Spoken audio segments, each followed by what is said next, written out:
Hi everyone, hope you're all doing okay. We are going to go over the mixed circuits and resistivity homework. We'll go over both circuits really quick, and then we'll go over number 4 because that seemed to be where the most difficulty was. Working backwards, some people just kind of lost sight of what they were doing, but I'm going to do this really quick. First thing you should be able to see here is that the only move you have to make is that the 10 and the 10 are in series.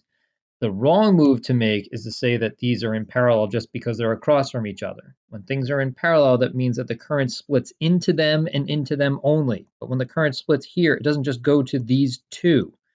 It goes to these three and this one. So most of you got this okay, but some are still making some common mistakes. So those together simply become 30. That's really easy math. So we'll redraw our circuit. And this is 30. So we have 10 ohms, and 30 ohms. Now the next move, the only move you can make, is that these two are in parallel. These two are not in series. To be in series, there can be no junctions in between them, and there's obviously a junction right there. So the 10 and the 30 are in parallel. That's simply 1 over 10 plus 1 over 30. And what does that equal? 7.5? So that's easy. Then we'll redraw our circuit again. I'm going to do it over here.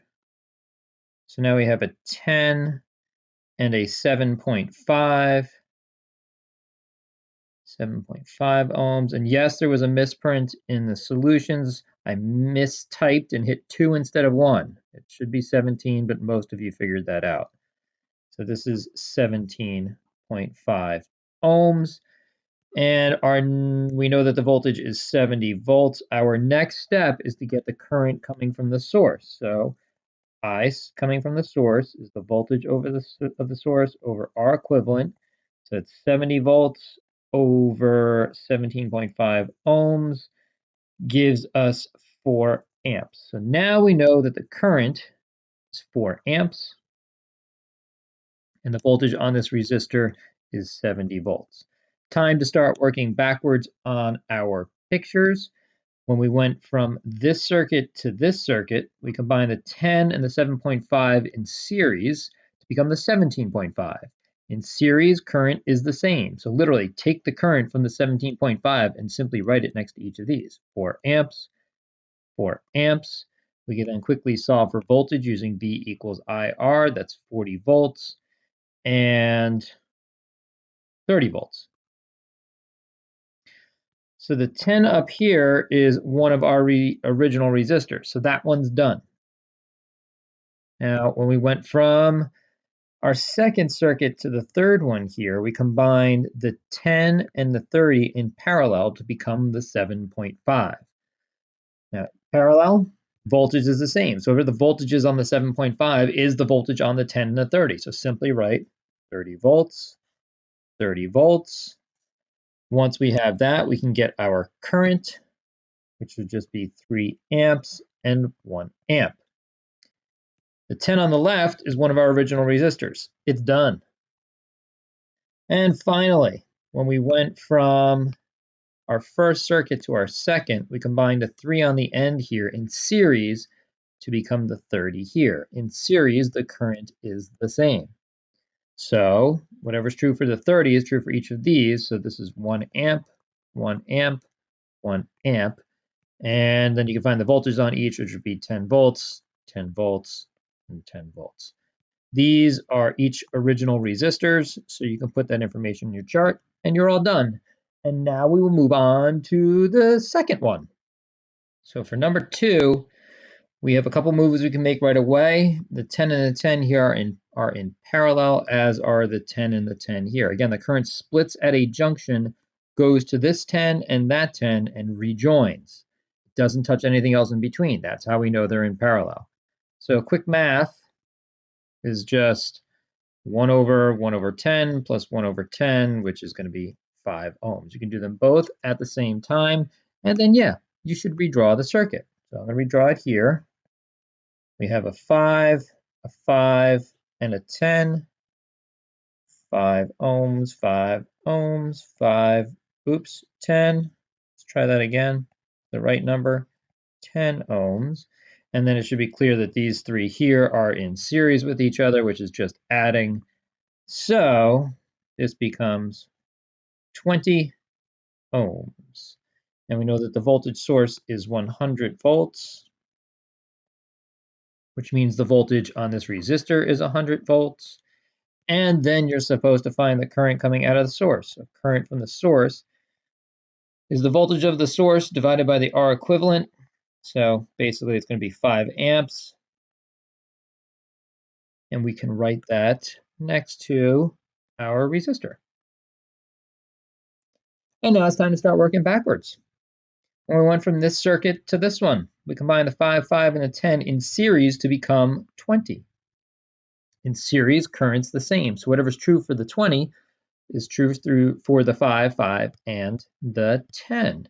So I can write 5 amps, 5 amps, 5 amps, and I can quickly then solve for the voltage. It should be 25 volts, 25 volts, and 25 volts. So the 10 on the bottom here is one of our original resistors. So that one's done. It can go in the chart. And then when we went from our first to our second, we combined the 10 and the 10 in parallel to become this 5. The 10 and the 10 in parallel here to become this 5. Whatever is true for these 5s is true for the 10s in parallel. And in parallel, the voltage is the same. So I'm simply going to write 25 volts, 25 volts, 25 volts, and guess what? 25 volts. And now that we have that, we could solve for the current. This one was actually pretty easy, 2.5 amps, 2.5 amps, they're all the same. 2.5 amps and 2.5 amps. Each of those is an original resistor. So they're all done. That information goes in the chart.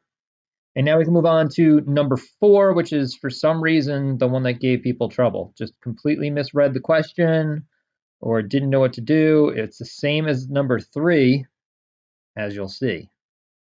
So this is the 4th one. Again, it's the same as the 3rd one. It's the same exact picture.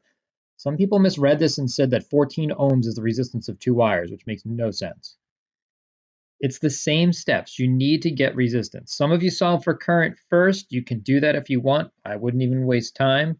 I would just do power equals voltage squared over resistance, because that's what it gives you. It gives you power and voltage. So resistance is simply the voltage squared over the power, which is 1,000 watts. So that's going to be our total resistance, which is going to be 14.4 ohms. That's the R equivalent, the total resistance of our circuit. As you know, the total resistance of this circuit should be the resistance of the copper wire, plus the 14 ohms, plus the resistance of the other copper wire, which is then going to be 14.4 ohms. So the resistance of a single copper wire is 0.2 ohms, which then equals rho L over A. Now, I realize that I put the wrong resistivity in, and there was a couple messages that had gone out about that, but if you use the wrong one, it's okay if you got the right answer. So this is 0.3 meters all over pi times r squared, and r squared is what we are solving for. And if you can do algebra correctly, you should get 8.96 times 10 to the negative 5th meters. Again, this was no different than the number 3, which most of you got, but for some reason, number 4, a lot of you just didn't know what to do. Do the same thing as you did for number 3. And that's about it. So hope you're all well, and good luck on the next assignment, which is the brightness ranking and when the bulbs go out. Take care.